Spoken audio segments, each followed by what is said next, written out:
6 Minute English from bbclearningenglish.com. Hello, this is 6 Minute English from BBC Learning English. I'm Neil. And I'm Georgie. Neil, I'm going to play you 2 sound recordings and I want you to tell me how you feel when you hear them. Okay. First, this.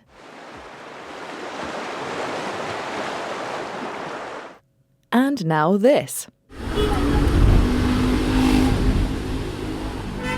Oh, well, that first clip made me feel really relaxed. But the second one, it's horrible. I felt quite stressed out, actually. Oh no! Well, this little experiment shows how much we are affected by the noise around us. And that's a problem if you're one of the 4 billion people around the world who live in cities. Yes, whether it's the rattle of train tracks, honking car horns, or the roar of airplanes overhead, modern cities are full of noise, and this can have serious effects. The World Health Organization reports that by 2050, around 2.5 billion people will experience hearing loss, and exposure to loud noise has been linked to stress and anxiety. In this episode, we'll be hearing about ways to make our cities quieter, more relaxing places, using some useful new words and phrases. And remember, you'll find all the vocabulary along with a quiz and worksheet on our website, bbclearningenglish.com. But now I have a question for you, Georgie. Sound is measured in units called decibels. But how many decibels would it be if I whispered? A whisper is speaking like this. Is it A, 3 decibels, B, 13 decibels, or C, 30 decibels? Oh, that's really hard. I'll go for B, 13 decibels. Well, we'll find out the answer at the end of the programme. Let's start in one of the noisiest cities in the world, Mumbai in India, where daytime noise levels regularly hit 80 decibels, which is over 20 decibels higher than World Health Organization recommendations. Listen to Mumbai native Chavi Sachdev share her experiences of living in this noisy city with BBC World Service programme People Fixing the World. I mean, India in general is just really loud. We are a loud people. We dress loud, we talk loud, we celebrate loud, we watch movies loud. When people ask me what I miss about living abroad, I tell them it's the quiet, because after 12 years of living in the US and Europe, when I got back, I realized I couldn't handle it anymore. I'd gotten used to lower levels of noise. Chavi says Indians talk loud, celebrate loud, and dress loud. To dress loud means to wear clothes with bright colours and large, bold patterns. When Chavi returned to India after living overseas, she says she couldn't handle the noise. If you can't handle something, you find it difficult to deal or cope with. So what can be done to tackle noise in cities like Mumbai? One interesting approach involves using sound itself to make things feel quieter.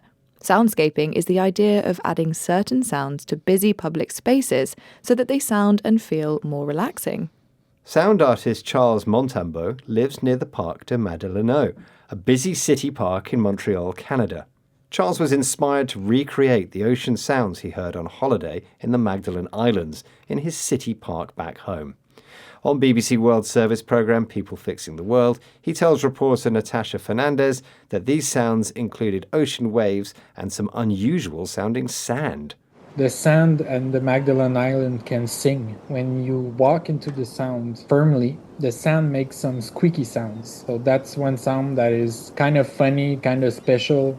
Inside this small park, surrounded by busy roads, Charles and his team set up an immersive sound installation in the form of speakers planted in flower beds. So the installation was really to make this park a little quieter by adding some quiet noises. So it's counterintuitive, but you can make a park less noisy by adding some calmer sounds. The sand on the Magdalen Islands is squeaky. It makes a high-pitched sound called a squeak when stepped on.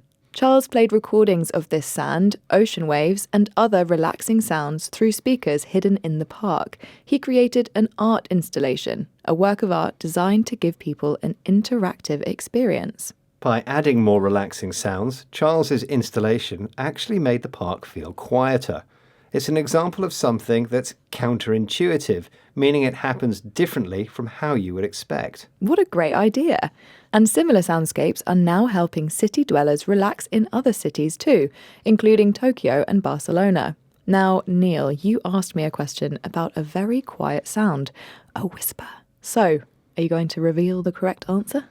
I asked you how loud a whisper is. Yes, and I said 13 decibels. Well, 13 is an unlucky number, and you are wrong. It was actually 30. Okay, let's recap the vocabulary we've learned, starting with decibel, the unit for measuring sound. Someone who dresses loud likes to wear clothes with bright colours and bold designs. If you can't handle something, you find it difficult to deal with. An art installation is an artwork designed to create an interactive experience in a certain space. The adjective squeaky describes things which make a high-pitched sound, like a mouse. Squeak, squeak! And finally, if you call something counterintuitive, you mean it happens differently from how you would expect. Once again, our 6 minutes are up, but if you'd like to hear more about this and many other trending topics, you'll find more episodes and learning activities on our website, bbclearningenglish.com. See you again soon, but for now, it's goodbye. Goodbye. 6 Minute English from bbclearningenglish.com.